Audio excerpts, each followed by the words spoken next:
Hello everyone, स्वागत है आपका इस नए वीडियो में। ये बेसिकली वीडियो आज हम काम आ रहा है फिजिक्स का और ये पार्ट 2 है।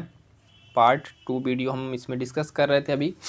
ये बीपीएससी प्रीलिम्स का प्रीवियस ईयर पेपर है 67 बीपीएससी प्रीलिम्स के लिए जो स्पेशल हम एक वीडियो इसमें कवर कर रहे हैं। इसमें प्रीवियस ईयर क्वेश्चन का रिवीजन वीडियो, ठीक है, रिवीजन वीडियो है। और ये इस बुक जो आप देख सकते हैं घटना चक्र, इसी बुक का एक 1 बाय 1 सारे फिजिक्स के क्वेश्चंस हैं और इसका विद एक्सप्लेनेशंस उसको सारी चीज़ें डिस्कस की जा रही हैं। तो ये बेसिकली पार्ट 2 है।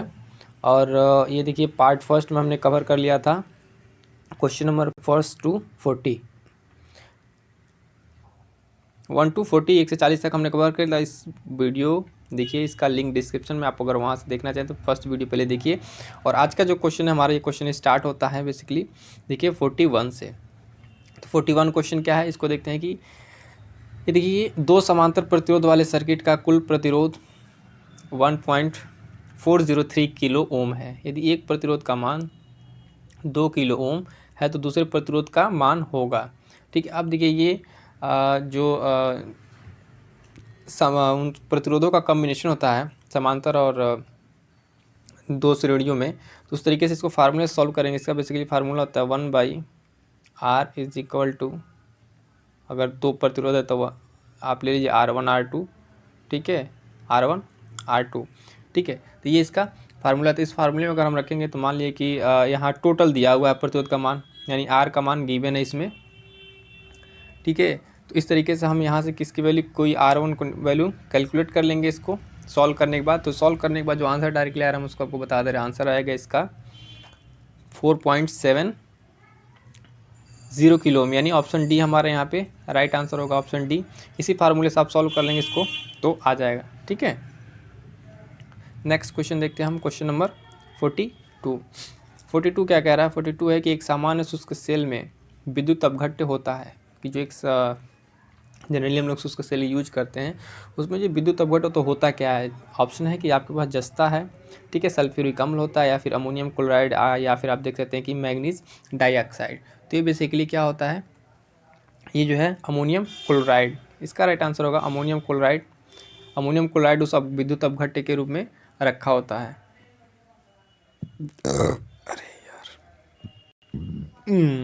है अमोनियम क्लोराइड, इसको जिंक क्लोराइड भी कहते हैं। ये जो विद्युत अपघट्य प्रयोग किया जाता है इसमें मैग्नीज डाइऑक्साइड, ठीक है, मैग्नीज डाइऑक्साइड जो होता है वो कैथोड के रूप में प्रयोग किया जाता है। इसका भी आप ध्यान रखेंगे, किस रूप में, कैथोड के रूप में।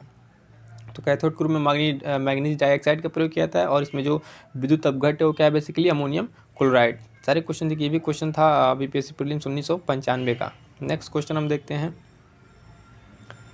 Question number 43। इस क्वेश्चन को देखिए हमने पहले डिस्कस किया था कि अभी इस तरीके की चीज़ें आएंगी। जैसे पूछा डायनामो, डायनामो बेसिकली यहाँ दे दिया, पूछ रहे है क्या क्या इसका वर्क है। तो ऑप्शन ये है कि वैद्युत ऊर्जा को गतिज ऊर्जा में बदलता है, या फिर यांत्रिक ऊर्जा को वैद्युत ऊर्जा में परिवर्तित करता है, वैद्युत ऊर्जा को यांत्रिक ऊर्जा में, या फिर यांत्रिक ऊर्जा सिर्फ उत्पन्न करता है। तो इसका जो राइट आंसर है, इसका हमने बताया था कि ये बी होगा, क्योंकि पहले हमने बताया था कि यांत्रिक ऊर्जा को वैद्युत ऊर्जा में परिवर्तित करता है। इसके पहले हम एक विद्युत मोटर की बात किए थे, विद्युत मोटर, ठीक है, विद्युत मोटर की बात किए थे। आप हमने बताया था कि अभी डायनामो भी इस तरह क्वेश्चन है कि जिससे अब इसी चीज़ को रिवर्स हो जाता है तो वहाँ पे विद्युत मोटर हो जाता है। तो ये क्या करता है, डायनामो यांत्रिक ऊर्जा को वैद्युत ऊर्जा में परिवर्तित करता है। और मोटर जो इलेक्ट्रिक मोटर है, इलेक्ट्रिक मोटर, वो क्या करता है, इसका रिवर्स करता है, वो वैद्युत ऊर्जा को यांत्रिक ऊर्जा में परिवर्तित करता है। दोनों क्वेश्चन को याद रखेंगे, काफ़ी वाइस वर्सा क्वेश्चन है, ये क्वेश्चन बार बार पूछा जा रहा है। देखिए फिर आ गया विद्युत मोटर, वही चीज़ विद्युत मोटर। विद्युत मोटर क्या है, अभी हमने बताया कि यांत्रिक ऊर्जा को ये बदल रहा था किसमें, वैद्युत ऊर्जा में। लेकिन विद्युत मोटर में अब क्या होगा, विद्युत मोटर में बेसिकली होगा ये विद्युत ऊर्जा को यांत्रिक बदल, यानी इसका आंसर हो जाएगा हमारा आंसर सी। देखिए ऑप्शन फिर वही चीज़ दिया हुआ है। ऑप्शन ये कि ऊष्मा को विद्युत ऊर्जा में बदलेगा, विद्युत ऊर्जा को ऊष्मा में, इसका कोई रिलेवेंस नहीं, ये तो होना ही नहीं, होगा ही नहीं। ये दोनों में कन्फ्यूजन हो सकता है कि यांत्रिक ऊर्जा को विद्युत ऊर्जा में बदलता है कि विद्युत ऊर्जा को यांत्रिक ऊर्जा, यही दोनों आंसर रिवर्स करके एक दूसरे का आंसर बना है। तो इसका जो राइट आंसर होगा ऑप्शन सी होगा, ऑप्शन सी इसका राइट आंसर होगा। याद रखें कि विद्युत ऊर्जा को यांत्रिक ऊर्जा में बदलेगा क्या, विद्युत मोटर, ठीक है। नेक्स्ट क्वेश्चन, नेक्स्ट क्वेश्चन जो 46 है, 46 चलिए ये देखते हैं, ये क्या है, विद्युत धारा किस उपकरण से नापी जाती है। विद्युत धारा किस उपकरण से नापी जाती है, तो बेसिकली अभी ऑप्शन हमारे पास है वोल्टीमीटर, एमीटर, वोल्टामीटर और पोटेंशियोमीटर। एक तो ऑप्शन इसमें जो इंक्लूड हो गया उपयुक्त में से कोई नहीं या फिर एक से अधिक। तो विद्युत धारा मापने के लिए जो बेसिकली यूज होता है वो है एमीटर। एमीटर का प्रयोग होता है विद्युत धारा मापने के लिए और वोल्टेज के लिए वोल्टीमीटर। और यहाँ पे दिया हुआ है पोटेंशियोमीटर। ठीक है, तो पोटेंशियोमीटर इसको ध्यान रखेंगे, इससे ये थोड़ा सा नया है, इसका आप ध्यान रखेंगे कि पोटेंशियोमीटर से बेसिकली जो है किसी सेल का ईएमएफ मेजर किया जाता है। क्या मेजर किया जाता है? ईएमएफ, इलेक्ट्रोमोटिव फोर्स जो है किसी सेल का, किससे मेजर किया जाता है? पोटेंशियोमीटर से। तो ये चीज़ इंपॉर्टेंट है, ये भी कई बार पूछने के चांसेस बनते, तो इसको ध्यान रखेंगे पोटेंशियोमीटर। इस तरह क्वेश्चन जब भी देखिए कई चीज़ें जो जब आती हैं इस तरह की, तो उसमें किस इंस्ट्रूमेंट से मेजर किया जाता है, इसकी बेसिकली आप जो भी इंपॉर्टेंट है जैसे वोल्टीमीटर हो गया, मीटर, प्रतिरोध, इस सारी चीज़ों को एक साथ कहीं अगर आप एक जगह नोट डाउन करके उसको लिख लेते हैं तो आपको याद करने में काफ़ी ईजी होगी, क्योंकि ये चीज़ें एक साथ रहेंगी तो वहाँ पे कन्फ्यूज़न कम होगा। नेक्स्ट क्वेश्चन देखते हैं, क्वेश्चन नंबर 47 क्या कह रहा है कि प्रकाश में 7 रंग होते हैं, 7 रंगों को अलग करने का क्या तरीका है। ऑप्शंस क्या हमारे पास दिए हैं कि एक प्रिज्म से रंगों को अलग अलग किया जा सकता है, ठीक है, और फिल्टर से रंगों को अलग अलग किया जा सकता है, पौधों से रंगों को अलग अलग किया जा सकता है, या फिर रंगों को अलग अलग नहीं किया जा सकता है। तो देखिए जो 7 रंगों का जो डिफ्रेंशिएट हम लोग करते हैं वो बेसिकली प्रिज्म से करते हैं, यानी हमारा यहाँ पे ऑप्शन से हो जाएगा option A is the right answer, prism से। और इसमें जो 7 कलर मिलते हैं वो किस तरह 7 पट्टियों के रूप में मिलते हैं। बेसिकली उसमें बैगनी, जामुनी, नीला, हरा, पीला, नारंगी तथा लाल होता है। वो किस तरीके से बेसिकली होता है उसको एक बार देख लेते हैं। सपोज ये आपका प्रिज्म है और इधर से आप श्वेत प्रकाश इस पर इंसिडेंट करा रहे हैं, तो जो बाहर इसे निकलेगा वो 7 कलर की से पट्टी निकलेगी, ठीक है, 7 कलर की पट्टी। अगर यहाँ पर्दे पर आप देखेंगे 7 कलर की पट्टी रहेगी और उसमें वही जो आपका कलर होगा वही अभी मैंने बताया कि बैगनी, जामुनी, इस तरह करके सारे कलर इस पे करके डिस्प्ले होंगे। तो इसका राइट आंसर क्या हो जा रहा है हमारे पास? ऑप्शन ए इसका राइट आंसर होगा। क्लियर है? नेक्स्ट क्वेश्चन देखते हैं, क्वेश्चन 48 क्या है कि यदि किसी एनक के लेंसों की शक्ति 2 डायोप्टर है प्लस 2 डायोप्टर, तो इसकी फोकस दूरी क्या होगी। इसके लिए देखिए बेसिकली फार्मूला वही यूज होता है कि फोकस दूरी F इजिकल टू 1 लेंस की क्षमता, जिसे कैपिटल डी से अगर हम डिनोट करें, ये लेंस की क्षमता है जिसे डायोप्टर में मेजर करते हैं। तो F इजिकल टू 1/d यहाँ दिया हुआ है +2। तो इस तरीके से इसको अगर हम देखें तो ये कितना आ जाएगा? 0.5 मीटर आएगा। मीटर में चूँकि रहता है तो मीटर इसमें दिया नहीं, तो सेंटीमीटर में इसको करेंगे तो कितना हो जाएगा? ये हो जाएगा 50 सेंटीमीटर। यानी ऑप्शन सी हमारा राइट आंसर हो जाएगा। देखिए कई बार ये होता है कि आंसर आप आंसर तक पहुंच गए हैं, बट अगर यूनिट का ध्यान नहीं रखते हैं तो भी आंसर आपको नहीं मिलेगा, क्योंकि यहाँ पे देखिए मीटर में रहता है। हमने सॉल्व किया तो ये 1/2 तो आया कितना? 0.5 मीटर। अब 0.5 मीटर इसमें कोई ऑप्शन ही नहीं है, लेकिन आप सेंटीमीटर में देखें तो मीटर हमको मिल जाएगा 50 सेंटीमीटर, इसका राइट आंसर हो जाएगा। इस तरीके से नेक्स्ट क्वेश्चन नंबर 49 क्या है कि चुंबकीय सुई किस तरफ संकेत करती है। तो वही जो मैग्नेटिक का आप निडल देखते हो कि किस डायरेक्शन में, तो सबको पता है, बट ऑब्वियस है कि इसमें डायरेक्शन दिया हुआ है पूर्व, पश्चिम, उत्तर और आकाश। तो इसका तो कोई डी का तो ऑप्शन हमें नहीं लगता कि रिलेवेंट बनता है। तो इसका राइट आंसर हो जाएगा ऑप्शन सी की नॉर्थ, यानी उत्तर की तरफ इंडिकेट करती है। जैसे आप ये कंपास वाले में सुई देखते हैं तो किस डायरेक्शन में, अगर ये नॉर्थ है, साउथ, वेस्ट, ईस्ट, ठीक है, तो ये सुई हमेशा किधर इंडिकेट करती है? नॉर्थ की तरफ इंडिकेट करती है। नेक्स्ट ये क्वेश्चन अगर हम देखें 50, क्वेश्चन नंबर 50, ये क्या है कि श्वेत प्रकाश को नली में कैसे पैदा करते हैं। तो इसका देखिए ऑप्शन क्या है हमारे पास? तांबे के तार को गर्म करके, तंतु को गर्म करके, या फिर परमाणु को उत्तेजित करके, या फिर अणुओं को दोलित करके। तो इसका राइट आंसर हो जाएगा हमारे पास बी। इसको हम लोग कैसे करते हैं? तंतु को गर्म करके। हमारे यहाँ पर आंसर क्या बन रहा है? तंतु को गर्म करके। इसका राइट आंसर होगा ऑप्शन बी, ठीक है। अब ये क्या है, इसको थोड़ा सा समझ लेते हैं। देखिए कि जो श्वेत प्रकाश है ना, ये प्रतिदीप्त ट्यूब में इस पर करने के लिए इसमें निम्न दाब की आवश्यकता होती है। निम्न दाब पर इसको बनाया जाता है, उसमें वाष्प में करके इसको पैदा करें। जबकि इसमें जो इसका तंतु में इलेक्ट्रिक प्रवाह है वो बेसिकली अदृश्य पराबैंगनी किरणें उत्सर्जित करता है। किस तरह किरणें उत्सर्जित करता है? अदृश्य पराबैंगनी किरणें।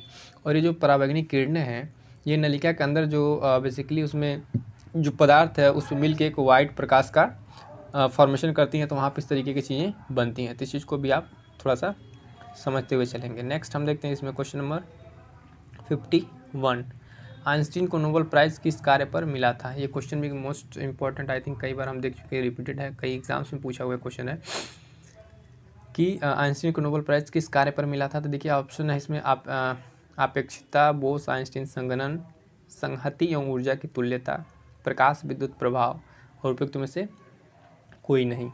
तो इसका जो राइट आंसर है वो है ऑप्शन डी, विद्युत प्रभाव। प्रकाश विद्युत प्रभाव पे इनको आइंस्टीन को नोबेल प्राइज़ मिला था। और ये प्रकाश विद्युत प्रभाव जो इसकी व्याख्या इन्होंने किया था लगभग 1921 में। कब किया था? 1921 में किया था, और उसी टाइम इनको भौतिकी का नोबेल प्राइज़ मिला था। Okay, next question 52 is that कि विद्युत उत्पन्न करने के लिए कौन सी धातु का उपयोग होता है? ठीक है, तो विद्युत उत्पन्न करने के लिए किस धातु का उपयोग होता है? तो बेसिकली यूरेनियम। ठीक है, ऑप्शन में हमारे पास यूरेनियम, तांबा, लोहा जो भी है, लेकिन इसका राइट आंसर क्या है हमारे पास? ए, यूरेनियम। तो यूरेनियम धातु का उपयोग होता है क्योंकि ये जो यूरेनियम धातु है, मेटल का है, ये नाभिकीय रिएक्टर से ऊर्जा का उत्पादन करता है। कैसे? नाभिकीय रिएक्टर में। ठीक है, नाभिकीय रिएक्टर में इसका यूज होता है, तो वहाँ से हमें इलेक्ट्रिक मिल जाती है। नेक्स्ट क्वेश्चन देखें, क्वेश्चन नंबर 53 क्या है? कमरे को ठंडा किया जा सकता है कैसे? कैसे किया जा सकता है? देखिए, पानी के बहाने से संपीड़ित गैस को उसमें से छोड़ दें उस रूम में, कमरे में, या फिर रसोई गैस से ठोस को पिघलाने से। तो इसका राइट आंसर हो जाएगा किसमें? अगर हम संपीड़ित गैस को छोड़ दें, यानी ऑप्शन बी हमारा जो है वो राइट आंसर होगा कि संपीड़ित गैस को अगर हम कमरे में छोड़ दें तो फिर वो कमरा एकदम से ठंडा हो जाएगा। ठीक है, उसका बेसिकली इसको अगर ये गैस को छोड़ने का मतलब क्या है कि वहाँ का टेम्परेचर कम होने लगता है, इस वजह से रूम जो है बेसिकली ठंडा हो जाएगा।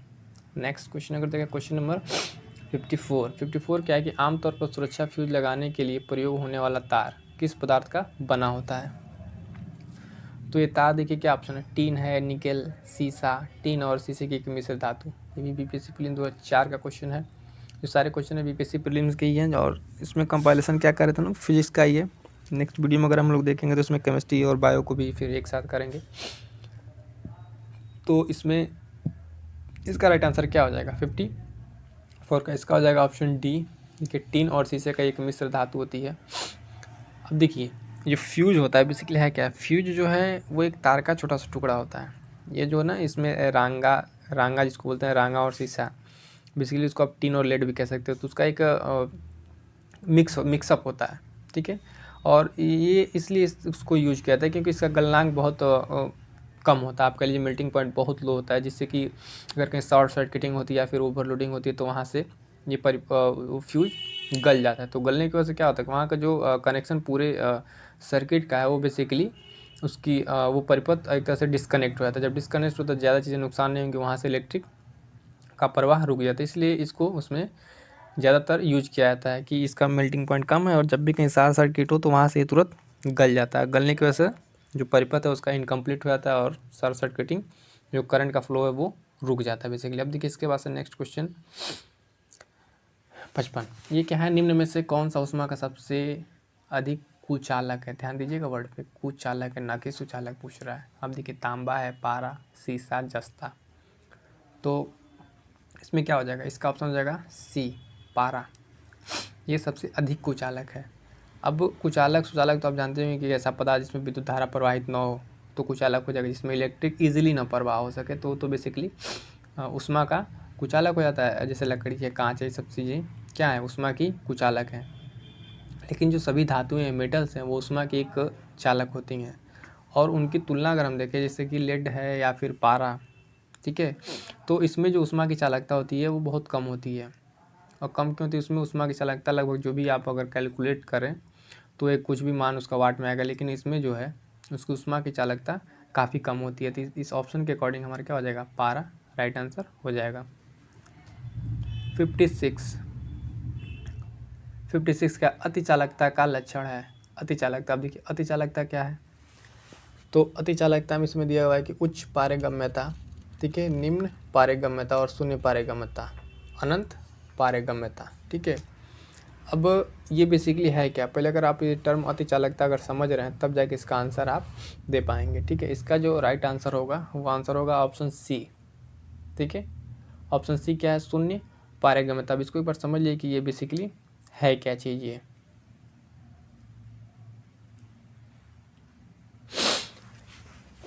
क्या कह रही मतलब है,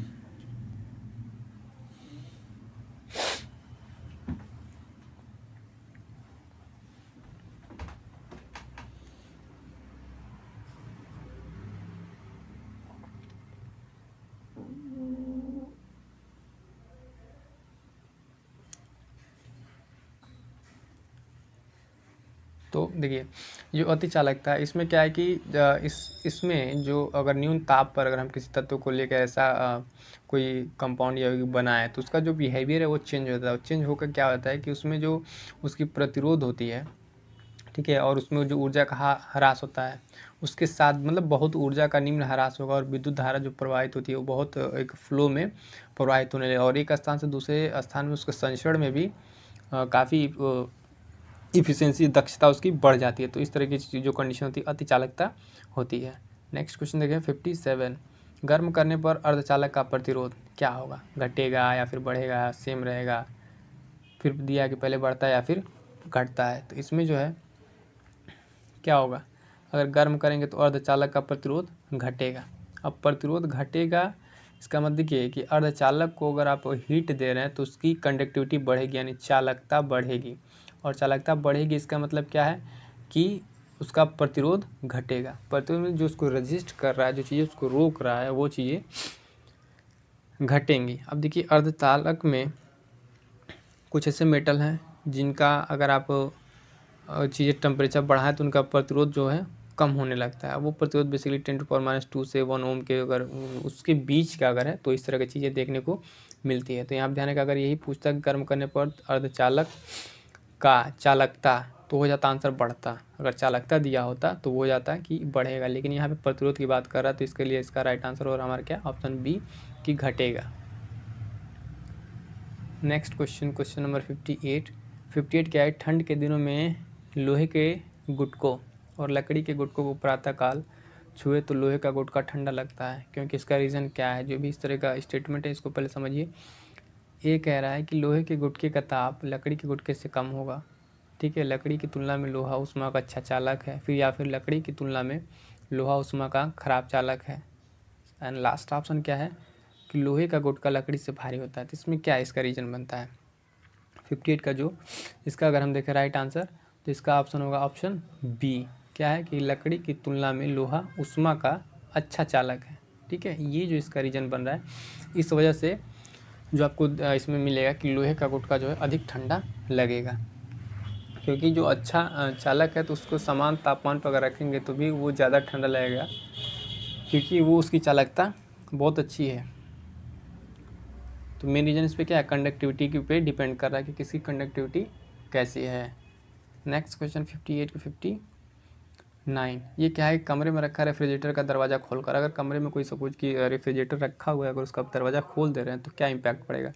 आप कमरे को कुछ डिग्री ठंडा कर सकते हैं, इससे रेफ्रिजरेटर का तापमान तक ठंडा कर सकते हैं, मतलब कि जितना रेफ्रिजरेटर का तापमान है उतना तक आप रूम को भी ठंडा कर सकते हैं, ऐसा इस ऑप्शन में कह रहा है। या फिर आप अंततः कमरे को थोड़ा गर्म कर सकते हैं, आप कमरे को तो नहीं गर्म करेंगे ना ही ठंडा करेंगे। तो इसका ऑप्शन क्या होगा, इसका जो राइट आंसर होगा वो होगा ऑप्शन सी। जैसे ही अगर आप फ्रिज का दरवाज़ा खोल देंगे तो कमरा आपका थोड़ा सा गर्म हो जाएगा।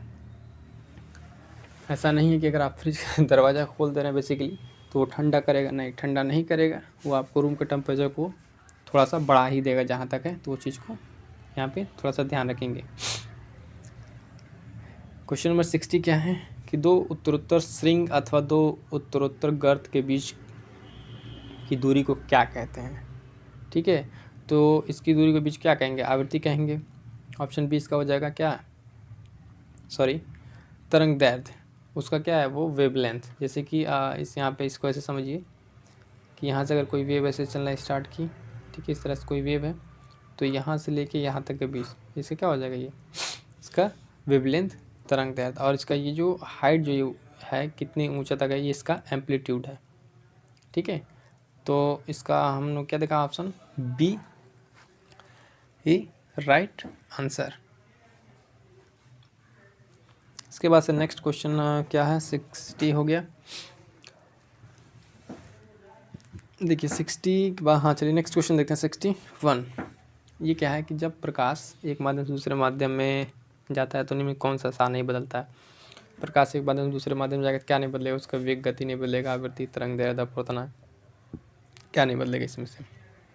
इसमें जो इसकी आवृत्ति नहीं बदलेगी, बेसिकली अगर कोई एक मीडियम है, ठीक है, सपोज ये मीडियम M1 है, ये मीडियम M2, लाइट इससे क्रॉस हो रहा है, तो यहाँ से आ जाएगा तो वेग तो बदलेगा ही, वेवलेंथ भी बदलेगी, क्या एम्पलीट्यूड की तरफ अपवर्तनांक, ठीक है, लेकिन जो इसकी फ्रीक्वेंसी है वो नहीं बदलेगी। ठीक है, तो इसका राइट आंसर हो जा रहा है ऑप्शन सी। नेक्स्ट क्वेश्चन अगर हम देखें तो इसमें क्या है, 62 पढ़ने में काम आने वाला ग्लास बनते हैं, किस प्रकार के लेंस बनते हैं। तो देखिए अवतल है ऑप्शन में, उत्तल है, साधारण और ए एंड बी दोनों। Question asking BPSC prelims 2 2000-2001। तो इसका राइट आंसर हो जाएगा ऑप्शन बी उत्तल लेंस। ठीक है, ऑप्शन बी होगा उत्तल लेंस। ऐसा क्यों है वो भी समझ लीजिए, क्योंकि जो पढ़ने के काम आने वाला ग्लास है वो बेसिकली जो होता है दूरदृष्टि को दूर करता है। अगर कोई व्यक्ति मान ली दूरदृष्टि से तो उसको स्पष्ट देख नहीं पाएगा, परंतु उसको जो नियरेस्ट की ऑब्जेक्ट्स हैं, वस्तुएं हैं, वो नहीं देख पाएगा। अगर इस दोष को आप निवारण के लिए फोकस दूरी का जो भी यूज करना चाहते हैं तो वो बेसिकली लेंस कौन सा होगा, उत्तल लेंस होगा।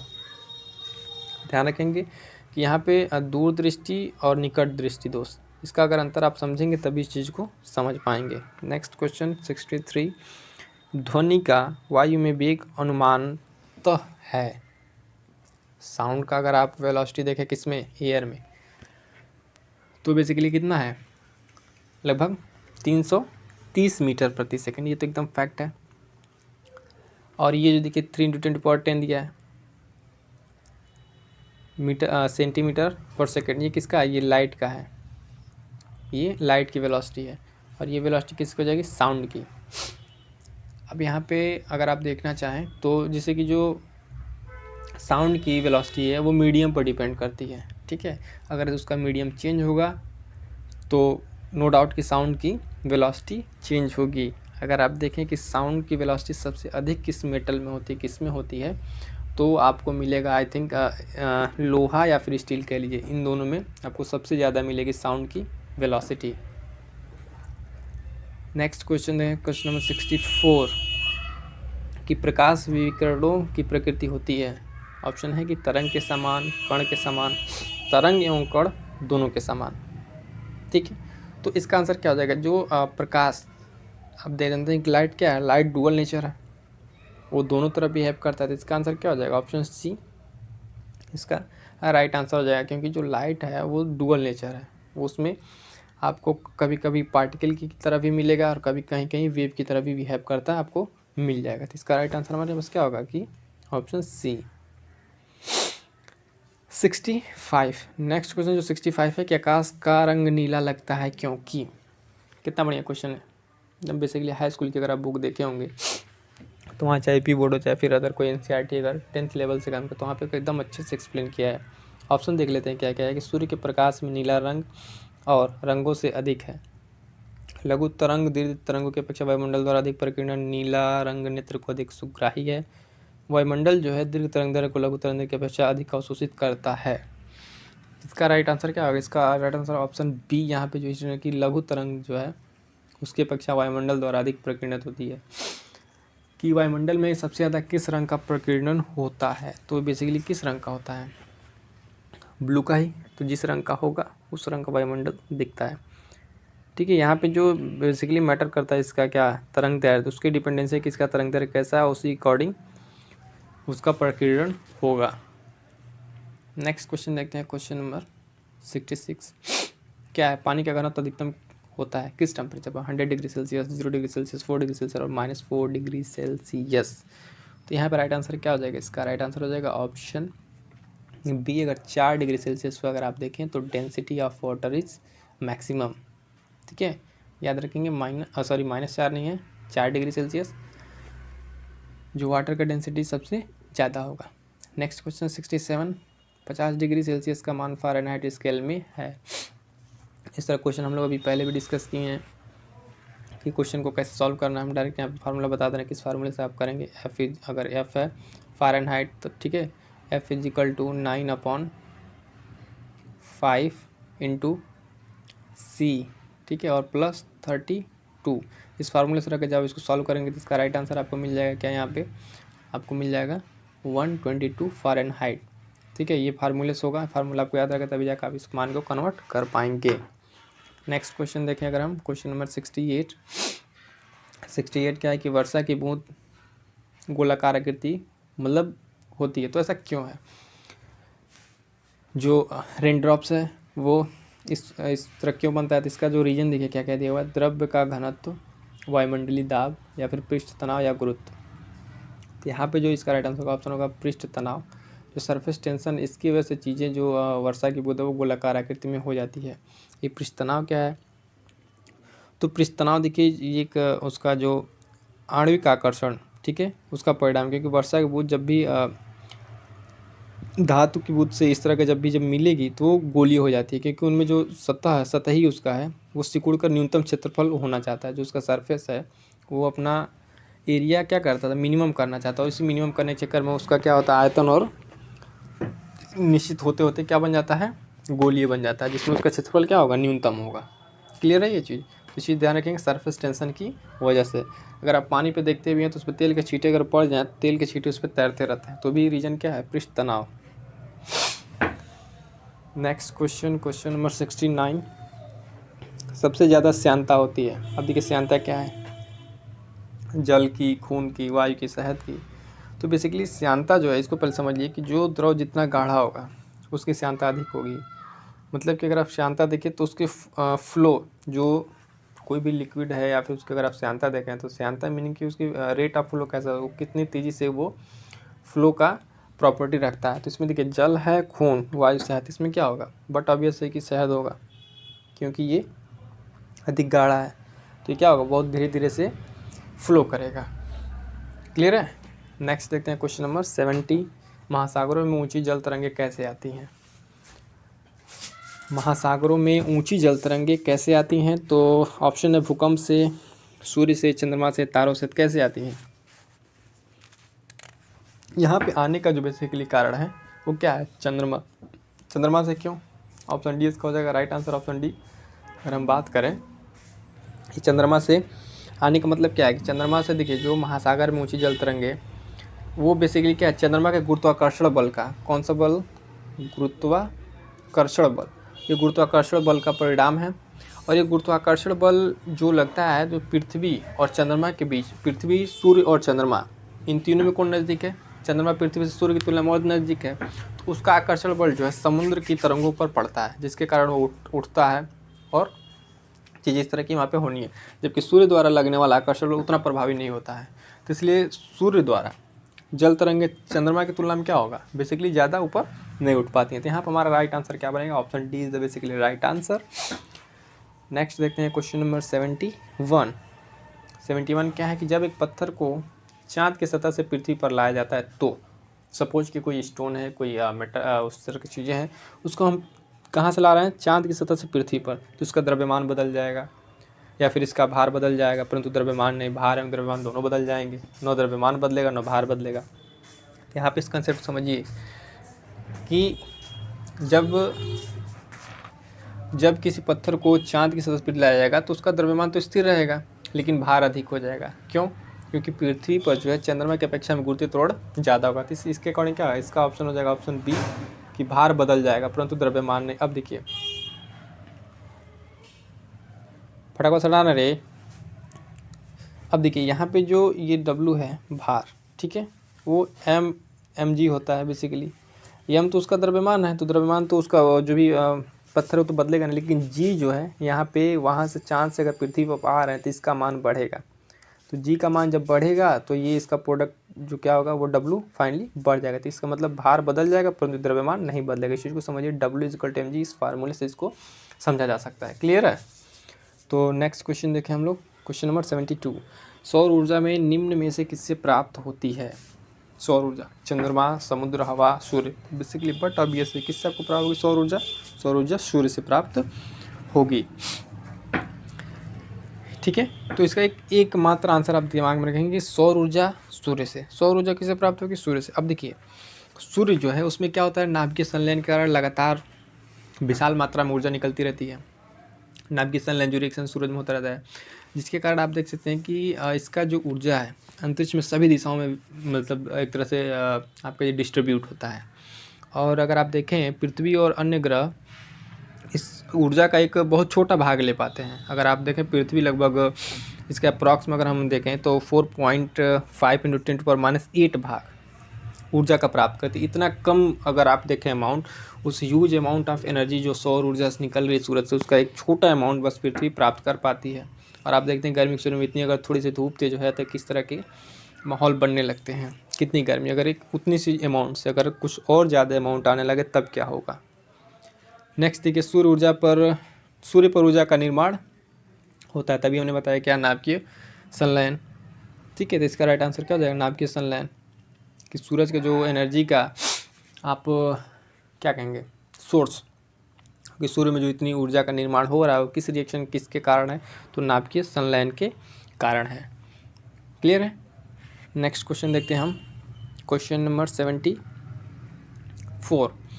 प्रथम भारतीय उपग्रह आर्यभट्ट कब छोड़ा गया? ये तो बेसिकली डेट है, डेट अगर आपको याद रहेगा तभी हो पाएगा। तो इसका राइट आंसर हम पहले बता दें, इसका राइट आंसर ऑप्शन बी 19 अप्रैल 1975। ठीक है, ये प्रथम भारतीय उपग्रह आर्यभट्ट इस डेट को लॉन्च किया गया। नेक्स्ट 75, वर्ष दीर्घतम होता है। 75 क्या है? वर्ष दीर्घतम होता है क्या? प्लूटो पर, नेपच्यून पर, गुरु पर, पृथ्वी पर। इसका right answer option A Pluto पर। प्लूटो का जो वर्ष है वो सबसे ज़्यादा होता है दीर्घतम, जिसका आप अगर कह लें कि जो परिक्रमण काल है वो लगभग 248, ठीक है, पृथ्वी वर्ष होता है। कितना? 248 पृथ्वी वर्ष। इतना ज़्यादा क्या होता है प्लूटो का, आप परिक्रमण काल देख सकते हैं। नेक्स्ट हमारे पास है क्वेश्चन नंबर 76, विद्युत चुम्बकीय तरंगों का वेग होता है। तो विद्युत चुम्बकीय तरंगों का वेग जो बेसिकली 3 × 10⁸ मीटर पर सेकेंड, वही क्या हमने बताया, जो लाइट वाला जो आप देख सकते हैं लाइट की एनर्जी वाला वही। अब देखिए क्या है कि वे तरंगें जिनके संचरित होने के लिए माध्यम की आवश्यकता नहीं होती है उन्हें विद्युत चुम्बकीय तरंगें कहते हैं। क्या कहते हैं? विद्युत चुम्बकीय तरंगें। डिफरेंस फिर से सुन लीजिए, क्या है कि वे तरंगें जिनको संचरित होने के लिए माध्यम की आवश्यकता नहीं होती है उन्हें क्या कहते हैं? विद्युत चुम्बकीय तरंग कहते हैं। जबकि इनकी चाल जो है निर्वात में प्रकाश के चाल के बराबर होती है। तो प्रकाश की चाल निर्वात में कितनी होती है? वही 3 × 10⁸ मीटर पर सेकेंड। तो इसलिए इसका राइट आंसर क्या हो जाएगा? Option A. क्लियर है ये चीज़? चलिए नेक्स्ट देखते हैं क्वेश्चन नंबर 77, सूर्य के प्रकाश का धरती की सतह पर पहुँचने में लगने वाला समय है लगभग, तो लगभग कितना समय लगता है? तो फैक्ट लगभग कितना इसमें समय दिया हुआ है, 8 मिनट, 8.5 मिनट या फिर 3D, इस तरह का ऑप्शन दिए हुए। तो इसका राइट आंसर क्या होता है? लगभग 8.5 मिनट लगता है, ये आंसर होगा हमारे पास। ठीक है, नेक्स्ट क्वेश्चन नंबर 78, सूर्य का प्रकाश पृथ्वी पर पहुंचता है। फिर वही क्वेश्चन, रिपीटेड क्वेश्चन, 8 मिनट लगभग आया। फिर देखिए यहाँ पे उपयुक्त में से कोई नहीं, तो लगता है बेसिकली 8.5 मिनट, लेकिन 8 मिनट दिया है, उपयुक्त में से कोई भी नहीं थी। यहाँ पर अगर हम देखना चाहें तो ऑप्शन हमें अगर देखें तो यहाँ पे ऑप्शन ई होना चाहिए, क्योंकि उपयुक्त में से कोई नहीं। 8.5 मिनट है, वहाँ लिखा जा सकता था, लेकिन देखिए यहाँ पे कन्फ्यूजन है। ठीक है, इसका जो आंसर है वो बिहार PCS में आयोग ने ऑप्शन सी को माना है, लेकिन यहाँ पे होना चाहिए था ई, लेकिन माना क्या, आयोग ने इसका आंसर सी को माना है। तो ये चीज़ आप ध्यान में रखेंगे। 79, सौरमंडल का सबसे बड़ा ग्रह है बृहस्पति, नो डाउट। ठीक है, सौरमंडल सबसे बड़ा ग्रह बृहस्पति, और सबसे छोटा ग्रह कौन सा है? तो है बुध। कौन सा है? बुध ग्रह सबसे छोटा ग्रह है, और बृहस्पति का जो अब तो बड़ा है तो व्यास भी ऑब्वियस बड़ा होगा, इसमें नो डाउट। नेक्स्ट क्वेश्चन देखते हैं, क्वेश्चन नंबर 80, निम्नलिखित में कौन सा एक कंप्यूटर की भाषा नहीं है? बेसिक, सी, फास्ट, फोर्ट्रॉन। तो इसका ऑप्शन हो जाएगा ऑप्शन सी, फास्ट। ये कोई लैंग्वेज नहीं है कंप्यूटर। बेसिक भी ये कंप्यूटर की लैंग्वेज है, कि सी भी लैंग्वेज है, फोर्ट्रॉन भी एक लैंग्वेज है, लेकिन जो फास्ट है ये कोई कंप्यूटर की लैंग्वेज नहीं है। नेक्स्ट क्वेश्चन देखिए, क्वेश्चन नंबर 81। 81 क्या है कि निम्न में से कौन सी धातु रोशनी के बल्बों में फिलामेंट के रूप में प्रयोग होती है? लौह है, चांदी है, मोलिब्डेनम है, टंगस्टन है। किस रूप में? फिलामेंट के रूप में। तो फिलामेंट के रूप में तो आई होप कि टंगस्टन, किसी का आंसर नहीं गलत होना चाहिए, टंगस्टन यूज होता है। अब टंगस्टन यहाँ क्यों यूज होता है उसको भी समझ लीजिए कि टंगस्टन यूज करने का देखिए कि इसका उपयोग जो अगर हम करते हैं तो इसमें क्या है, इसका जो आप प्रतिरोधकता कह ले या फिर आप मेल्टिंग पॉइंट भी देख ले तो भी बहुत ज़्यादा होता है, जिस वजह से गलता भी नहीं होती, इस वजह से आप कह सकते हैं टंगस्टन। लेकिन इसका आंसर क्या होगा? टंगस्टन। क्वेश्चन नंबर 83 क्या है कि परमाणु नाभिक के अवयव हैं। बहुत ही सिंपल क्वेश्चन, एकदम बेसिक क्वेश्चन यहाँ पूछा हुआ 83। इसका राइट आंसर क्या देखिए, इलेक्ट्रॉन और प्रोटॉन, इलेक्ट्रॉन और न्यूट्रॉन, प्रोटॉन और न्यूट्रॉन, प्रोटॉन न्यूट्रॉन और इलेक्ट्रॉन। तो परमाणु नाभिक का पूछ रहा है, ध्यान दीजिएगा। इसका आंसर होगा क्या? ऑप्शन सी, प्रोटॉन और न्यूट्रॉन। क्योंकि जो इलेक्ट्रॉन है वो न्यूक्लियस के बाहर, अगर ये न्यूक्लियस है तो इसके बाहर कक्षाओं में इलेक्ट्रॉन चक्कर लगाते हैं, तो जबकि न्यूक्लियस का पार्ट इसमें क्या प्रोटॉन और न्यूट्रॉन होंगे। ठीक है। क्वेश्चन नंबर 84, निम्नलिखित में कौन वैकल्पिक ऊर्जा का सबसे बड़ा भंडार है? तो वैकल्पिक ऊर्जा का यहाँ पे पूछ रहा है हमसे, तो क्या होगा? सौर ऊर्जा, नो डाउट।